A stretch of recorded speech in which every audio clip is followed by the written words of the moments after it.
welcome back with me, Desi Rahma di Br.Sinulingga. And in this video, I will explain about forensic stylistic on Heinrich von Kleist suicide note. So before we move to the analysis, we should know first who is Heinrich von Kleist and also what is forensic stylistic. And here you can see biography of Heinrich von Kleist and also the definition of forensic stylistic. The first one is we will analyze the traditional LIWC dimension. Traditional LIWC dimension reflect percentage of total words within the text you provided. The total words count is 124 words. I words, I, me, my percentage is 8.9, lower than the average, which is 8.70. Used in I cannot die without contenting and certain as I am, letter to me, let me, to save me, nothing on earth can help me, I can think.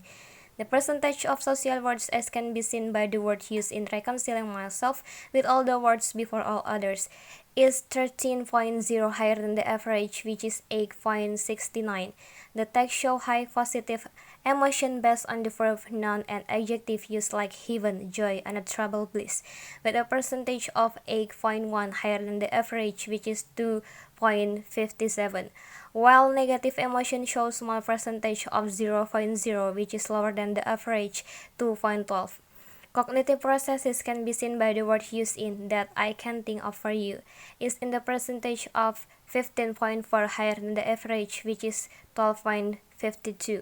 Analytic percentage is 59.7, higher than the average, which is 44.88. Can be seen by the word used in that I can think of for you. Cloud percentage is 59.6, higher than the average, which is 37.2. Authenticity percentage 75.8, lower than the average, which is 76.01. Emotional tone percentage is 99.0, higher than the average, which is 38.60. It considered more positive than negative. This show that the positive emotion are more dominant than negative emotion. Both club type writing and authenticity can be observed in the frequency of the first personal pronoun and word count. So now we move to the second analysis, that is the structure of Heinrich von Kleist suicide note. We start with the date. The writer did not write the date but only the time and the place in the note. That is Stimmung at Potsdam on the morning of my date. Okay, now we move to the content of it, and the first one is the first sentence. And we can see in the screen what is the first sentence of the note. The writer starts a note with a statement. The first sentence in a statement is very important one. It is usually the point when the writer decided to start the statement, including the reason why he wrote the note or why he decided to end his life. Okay guys, now we move to the body. The writer usually wrote about what event that have occurred and what emotion they feel. And from the sentence in the screen, we know that the writer wrote about his condition, that he gave up and he felt thanks to his sister because have done many things to save him. But in the next sentence, he said, the truth is nothing on earth can help me. It showed his hopeless and give up to his condition.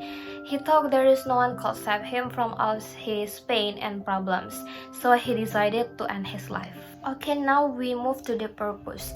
The writer usually writes about what plan they have for the future or the purpose of writing the note.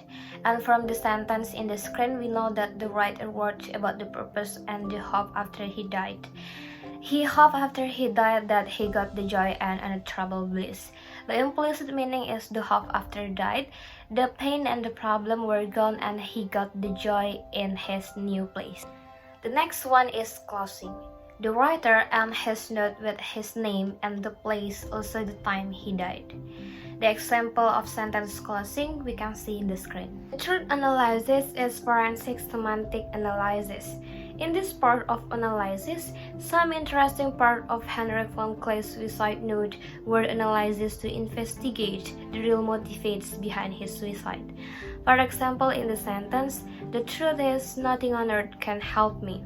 This sentence became very controversial sentence in this note.